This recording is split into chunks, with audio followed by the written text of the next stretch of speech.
اس لیے کہ اس کے بغیر کوئی نماز نہیں ہوتی۔ حدیث قدسی ہے، اللہ تعالیٰ نے فرمایا میں نے صلاۃ فاتحہ کو اپنے اور اپنے بندے کے درمیان 2 نصف حصوں میں تقسیم کر دیا ہے۔ مسلم۔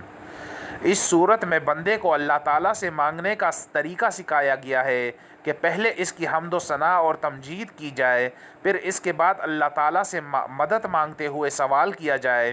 اس لیے بعض اہل علم نے اس کا نام تعلیم المسئلہ بھی رکھا، یعنی مانگنے کا طریقہ سکھانے والی صورت۔ یہ صورت بہترین دم ہے۔ سانپ کے زہر جیسی خطرناک بیماری اور دیوانگی جیسی مشکل سے ٹھیک ہونے والی بیماری سے شفا مل جانا اس کی بے انتہا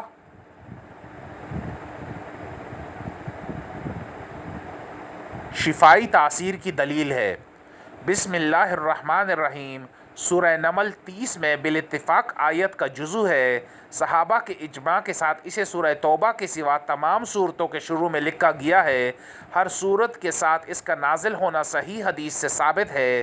عبداللہ بن عباس رضی اللہ تعالی عنہ فرماتے ہیں کہ نبی صلی اللہ علیہ وآلہ وسلم ایک صورت کا دوسری سے الگ ہونا اس وقت تک نہیں پہچانتے تھے جب تک کہ آپ پر بسم اللہ الرحمن الرحیم نازل نہیں ہوتی تھی۔ ابو داؤد۔ الحمد کا معنی کسی خوبی کی وجہ سے تعریف ہے۔ اس پر الف لام استغراق کا ہے جس سے مراد حمد کے تمام افراد ہیں، یعنی جو تعریف بھی ہے اللہ ہی کی ہے۔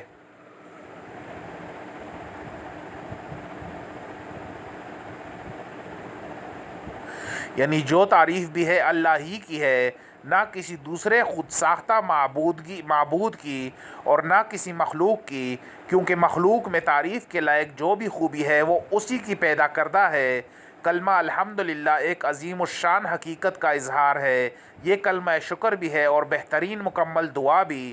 رسول اللہ صلی اللہ علیہ وآلہ وسلم نے فرمایا پاکیزگی نصف ایمان ہے اور الحمدللہ میزان کو بھر دیتا ہے۔ مسلم۔ اور رسول اللہ صلی اللہ علیہ وآلہ وسلم نے فرمایا سب سے بہتر ذکر لا الہ الا اللہ ہے اور سب سے بہتر دعا الحمدللہ ہے۔ ترمذی۔ گویا بہترین دعا اور عبادت اللہ تعالیٰ کی تعریف ہے اور اللہ تعالیٰ کو اپنی تعریف سننا بہت زیادہ پسند ہے۔ رسول اللہ صلی اللہ علیہ وآلہ وسلم نے فرمایا ایسا کوئی نہیں جسے اللہ سے زیادہ اپنی تعریف پسند ہو، اس لیے اس نے خود اپنی تعریف کی ہے۔ بخاری۔ رب العالمین یہ الحمدللہ کے بعد لفظ اللہ کی پہلی صفت ہے۔ رب کا معنی ہے سید، سردار جس کی اطاعت ہوتی ہو، مالک اور پرورش کرنے والا، اور یہ تینوں صفات اللہ تعالیٰ میں بدرجہ اتم موجود ہیں۔ اس سے بڑا سید کوئی نہیں، وہی سب کا مالک ہے اور ہر ایک کو پیدائش سے کمال تک پہنچانے والا اور اس کی ہر ضرورت پوری کرنے والا بھی وہی ہے۔ العالمین العالم کی جمع ہے، جہاں عالمین کو جمع اس لیے ذکر فرمایا کہ اللہ تعالیٰ کی ہر مخلوق ایک الگ جہان ہے، مثلا عالم انس، عالم جن، عالم نباتات، عالم ارض اور عالم سما وغیرہ۔ پھر ان میں سے ہر ایک کے کئی عالم ہیں، مثلا انسانوں میں سے ہر جنس، ہر زبان اور ہر علاقے والوں کا الگ جہان ہے۔ غرض اتنے بے حساب جہان ہیں جنہیں رب تعالیٰ کے سوا کوئی نہیں جانتا اور صرف وہی ان میں سے ہر ایک کو پیدا کرنے والا، پھر ہر لمحہ اس کی ہر ضرورت پوری کرنے والا اور اسے کمال تک پہنچانے والا ہے۔ غرض سب تعریف اللہ تعالیٰ کے لیے ہے کیونکہ وہ رب العالمین ہے۔ الرحمن الرحیم مالک یوم الدین بے حد رحم والا، نہایت مہربان ہے، بدلے کے دن کا مالک ہے۔ یہ دوسری اور تیسری صفت ہے۔ جب سارے جہانوں کی ربوبیت کا ذکر ہوا تو ساتھ ہی اللہ کی بے حد و حساب رحمت کا ذکر ہوا، کیونکہ رحمت کے بغیر ربوبیت ممکن ہی نہیں ہے۔ یہ دونوں رحم میں سے مبالغے کے صیغے ہیں، معنی دونوں کا بہت زیادہ رحم والا ہے، مگر اس پر اتفاق ہے کہ الرحمن میں مبالغہ زیادہ ہے کیونکہ اس کے حروف الرحیم سے زیادہ ہیں اور حروف کی زیادتی سے معنی میں زیادتی ظاہر ہوتی ہے، اور اس کے لیے بھی کہ لفظ اللہ کی طرح رحمان بھی صرف باری تعالیٰ کے لیے بولا جاتا ہے بخلاف رحیم کے۔ ایک فرق یہ ہے کہ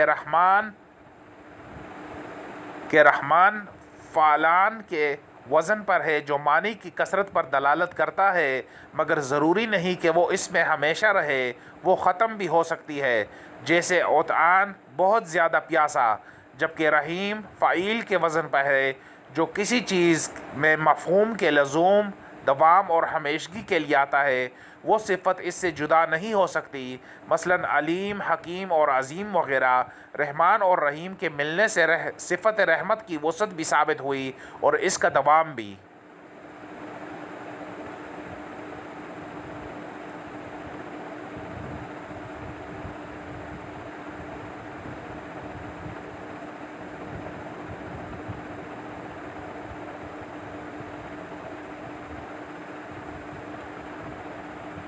ٹھیک ہے، انشاءاللہ اس کے بعد پھر پڑھیں گے۔